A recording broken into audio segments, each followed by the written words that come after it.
uma das leituras possíveis, né, da obra é ironia em relação a preceituações daquela época.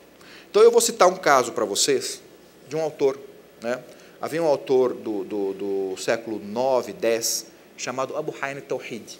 Ele tem um livro muito interessante, em que é um livro de filosofia, história, em que várias questões são teorizadas. E numa das passagens desse livro, ele fala a respeito da história, da narrativa, daquilo que hoje nós chamaremos de ficção. E ele diz assim, a ficção, ela é muito, grosso modo, não usa exatamente a palavra ficção, ele usa hadith, que é conversa, novidade. Ele diz que isso é amado pelos sentidos. A novidade, a história, a novela da televisão, né? Isso é amado pelos sentidos. Ou seja, está no plano inferior, não é intelecto, é a sensação, né? É a diferença que a filosofia antiga faz entre o sensível e o inteligível. O sensível está em inferioridade em relação ao inteligível. Por exemplo, para os antigos, Deus é inteligível e não sensível, né? Ou seja, Deus é superior, né? Deus, o homem, quer dizer, é a mais alta e mais sublime esfera do conhecimento, porque você só pode conhecê-lo, aprendê-lo intelectualmente, né? Você não toca a Deus, né? Então, o sensível é um nível inferior de conhecimento.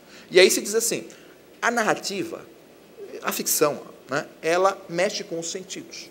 E é por isso que ela é apreciada, aí diz, olha só, pelas mulheres e pelas crianças, porque eles são, e se pensava que não era apenas a cultura árabe muçulmana, quer dizer, isso era disseminado na Idade Média, né, como inferior, né, quer dizer, a mulher, a criança, elas são inferiores intelectualmente ao homem. Por isso que a mulher e a criança gostam mais da narrativa ficcional do que o homem. E elas podem se beneficiar justamente porque elas têm um intelecto no meio, né? E esse intelecto, então, se beneficiaria, né? Não é que elas não têm intelecto, mas o intelecto é o intermediário, e, nesse sentido, esse intelecto intermediário se beneficiaria da narrativa. Basicamente, quer dizer, eu citei esse autor porque ele resume mais ou menos uma concepção disseminada ali, universalmente, na Idade Média, século XII, XIII, até na Antiguidade. Bom, aí você tem uma obra como As Mil e Uma Noites, na qual, primeiro, a personagem que vai tomar conta da cena é essa que foi descrita para vocês. É uma personagem que não é descrita, vejam, a descrição que se faz dela. Shahrazad vai ser a narradora que vai tomar conta do livro. Ela tinha lido livros de compilações de sabedoria e de medicina, decorara poesias e consultara as crônicas históricas, conhecia tanto os dizeres de toda a gente como as palavras dos sábios e dos reis. Conhecedora das coisas, inteligente, sábia e cultivada, tinha lido e entendido. Ponto final. É uma descrição, cadê a descrição física? Não tem. É uma descrição puramente intelectual da mulher. É curioso.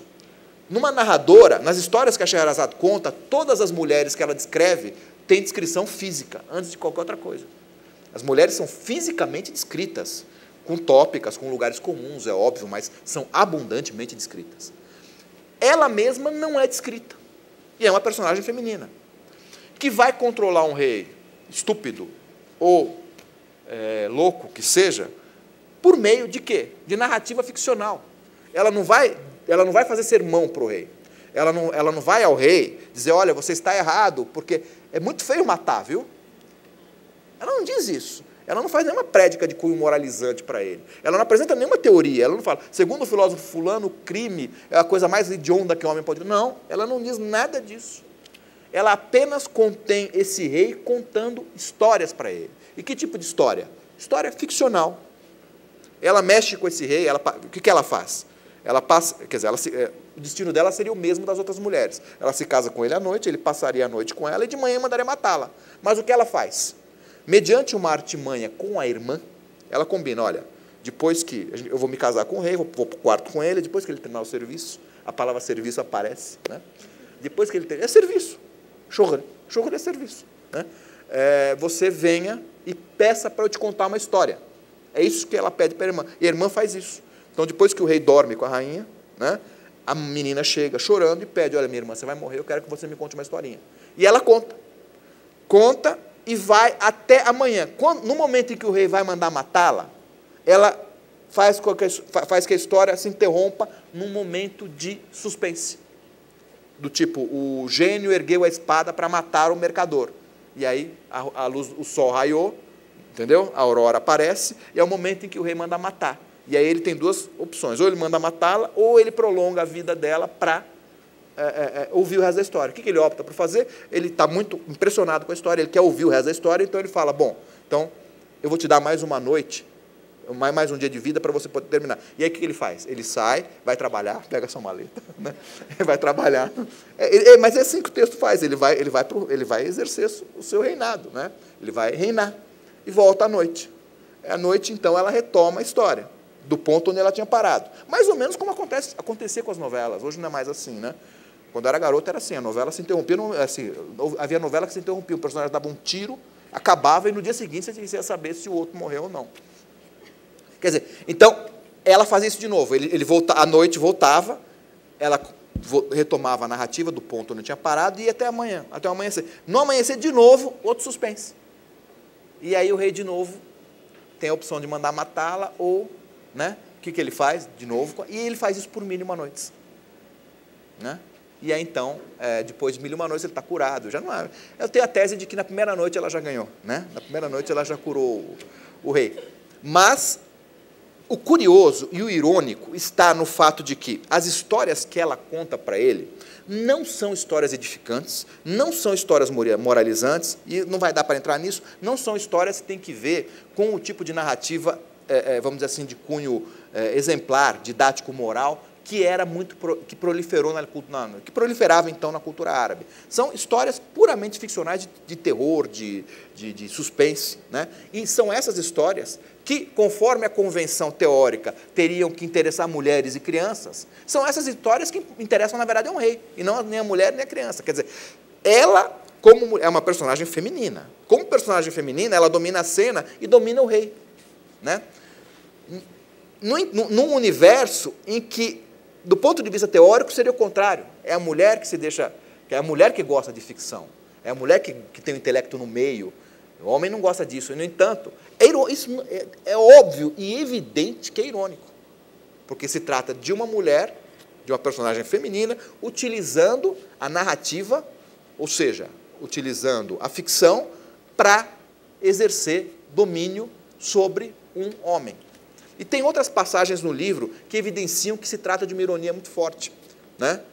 De uma contestação desse princípio teórico disseminado, né? Da ideia da narrativa, da ficção como sensível, como inferior e, portanto, como algo feminino e não, quer dizer, como algo dos inferiores, das mulheres e das crianças.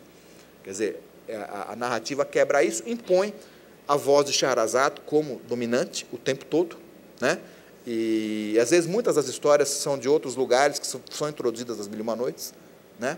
No entanto, o narrador delas é feminino. Quer dizer, a gente sabe do narrador das 1001 noites que ele é feminino. Não esse primeiro narrador, mas depois desse prólogo, que é a história da Scheherazade, a narradora é a Scheherazade, né? E a gente sabe que a voz feminina, quer dizer, o gênero, não a voz feminina, mas o gênero do narrador é importante. E eu gosto de citar aquela música do Erasmo Carlos, que é "Você precisa de um homem para chamar de seu, mesmo que esse homem seja eu", que é uma letra comum, banal, mas que, cantada pela Marina Lima, virou outra coisa. E o que mudou? A Marina Lima não mudou uma vírgula não é assim? Quem conhece sabe que a Marina não mudou uma vírgula, a letra é a mesma, no entanto, é uma voz feminina. Dizendo isso, virou outra coisa, virou hino gay, né? E o que determinou a mudança foi pura e simplesmente o gênero mais nada além disso. Então, o gênero do narrador também pode ter implicações importantes para a recepção e para a compreensão da obra, né? Mas é isso, então.